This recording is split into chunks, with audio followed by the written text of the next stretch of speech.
Roberto comes home after a hard day and sets up a sketchbook because he knows deep inside of himself there is a masterpiece just waiting to be found. So he sits there twiddling his pencil, just waiting and waiting. He knows it's there, but maybe he needs to go for a walk just before he can create it. Or maybe he should eat first or take a hot bath. But after all of these things, it still does not seem to come. He has no time to look at other artists' work, as he knows to be a true artist, you have to be 100% original. So he's there, he still waits. Years go by, and his masterpiece never seems to come to fruition. And as well as that, he has no idea on what his style could even be. So out of pure worry and frustration, he just gives it all up. He blames the other artists and the world, and truly believes that art was never for him. Picasso. Picasso is humble and willing to let his ego go. He knows he does not have all the answers within himself and that there are far better artists that have already walked the path he wishes to walk. He knows that if he can steal the best from the people he considers as art gods, he himself will be allowed into the kingdom of the gods. He knows that when he steals, he does not claim the drawings as his own, but instead puts in the hard work to understand the thought process behind such inspiring and incredible art. And knows by moving towards this, he will not only find a style, but go way beyond. And by doing this, he is honoured to take his place on the shoulders of giants. And when I first started art, I was just like Roberto. I thought I had to keep it 100% original, 100% Sotep style. Because if I did it, the world couldn't see what a special little snowflake I really was. At the time, I felt there was no way I would look outside of myself for reference or see what other artists would do with a subject matter, because somehow I truly felt by doing so, I wasn't just cheating myself, but also I might be labelled as a copycat. So there I was in my room, just toiling away, playing a piece of paper, just using my imagination to think of things. What does a horse look like? I've never seen a horse, but somehow I thought if it's not being created from outside of me or from my mind, like some sort of artistic poet, it wasn't original. And goddamn, that is a messed up way of thinking. And it wasn't actually until I met this world-class oil painter, until he taught me a little secret that a lot of artists don't want you to know. That a lot of the world-famous artists that you look up to and respect didn't come out the womb blessed by Picasso himself with a golden paintbrush in hand. No, not at all. The fact they got so good was they were master thieves. So in this video, I'm just going to give you straight up secrets, and I'm going to teach you how to steal. And the first thing you have to understand is nothing is original. Absolutely nothing!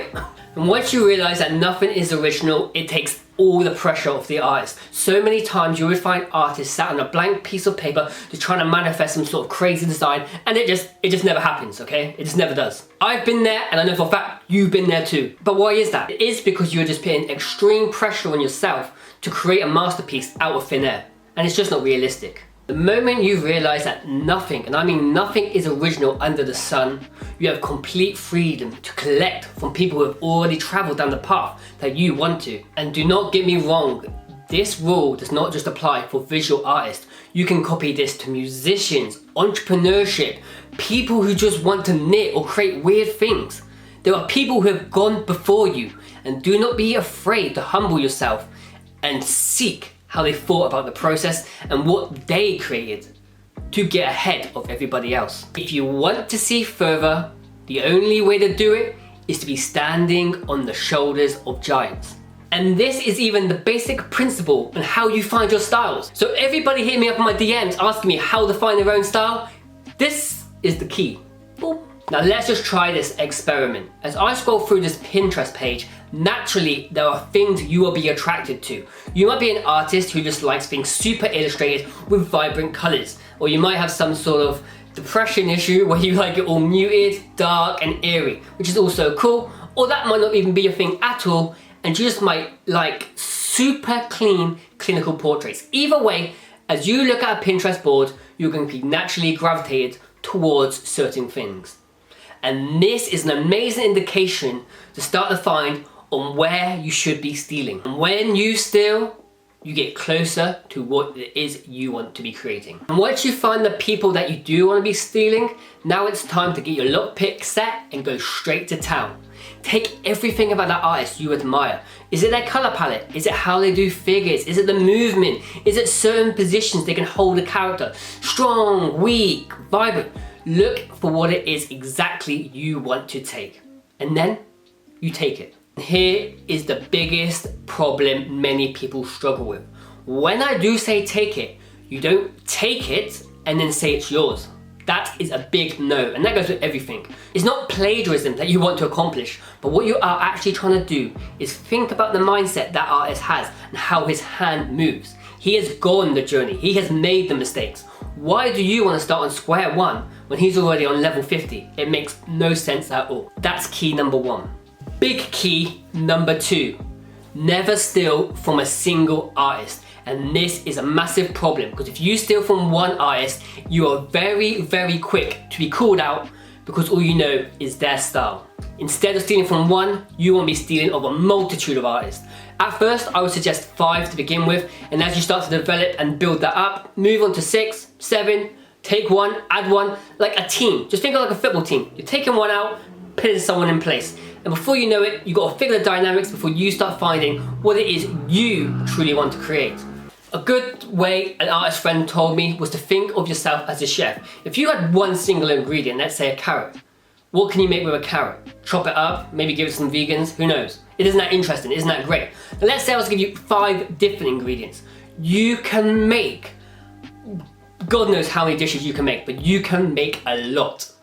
Different variations, different colors, different flavors, different textures, a different look, all from the same 5 ingredients. So you have to forget your artist hat, put on your little Gordon Ramsay chef hat, and start going to work. Actually, remember in college I had all these manga books, so I was into like the manga phase, and I was like half tracing them, half not. So I was like, trace the face, try and do the body and play around with it. Next day I go straight into college, all proud.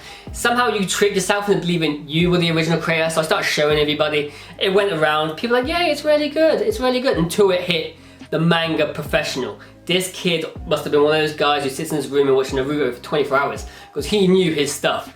And I felt kind of nervous when he picked up my sketchbook because I knew deep down that I'd been stealing artwork. And he turns to me and goes, oh, that's cool.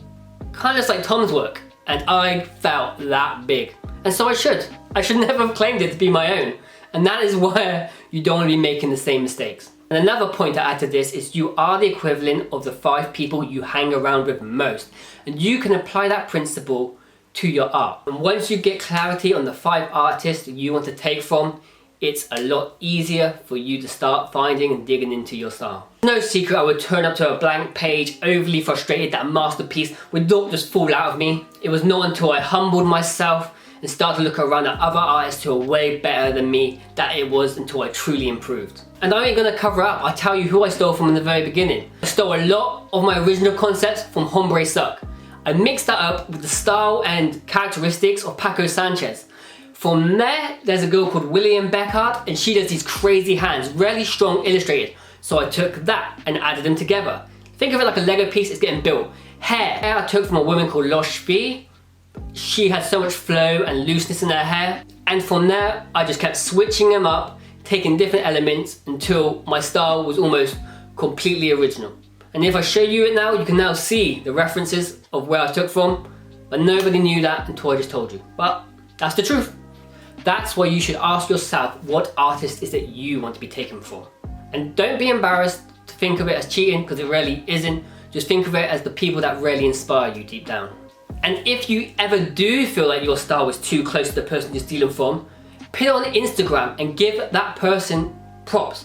You can say to them, I took inspiration from Sotep. Do you know how humbling it is for an artist to see that someone was so inspired by what you created, they wanted to try and do the same? And who knows, by building that connection, you might later on meet that artist, build a genuine connection. Another point I want to add is to don't just steal the style, but steal the thinking behind the style. And what do I mean by that? Kobe Bryant was one of the best basketball players in the world, and he even said that at the very beginning he tried to imitate the people he really looked up to, and by the imitation of trying to do what they were doing, which he couldn't, he naturally fell into his own style. And the human capacity to copy something is impossibly hard, super hard.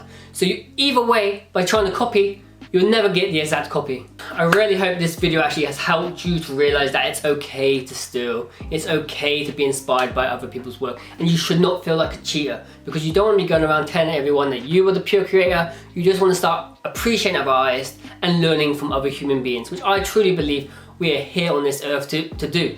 to do. We ain't here to go and struggle by ourselves. We're here to be a unit and help each other grow. And if you want to go ahead and steal from me, it's not really stealing because I can't just give you all the answers on a silver palette. I made a free video where I show you how to paint this portrait we did in this video from start to finish, and all the secrets just spoon-fed to you so you don't have to struggle with the process. I'm going to leave a free video in the description, so if you're interested, just go and click that. Without further ado, this was our final result. Please come capture me under the weeping willow, waiting I'll be.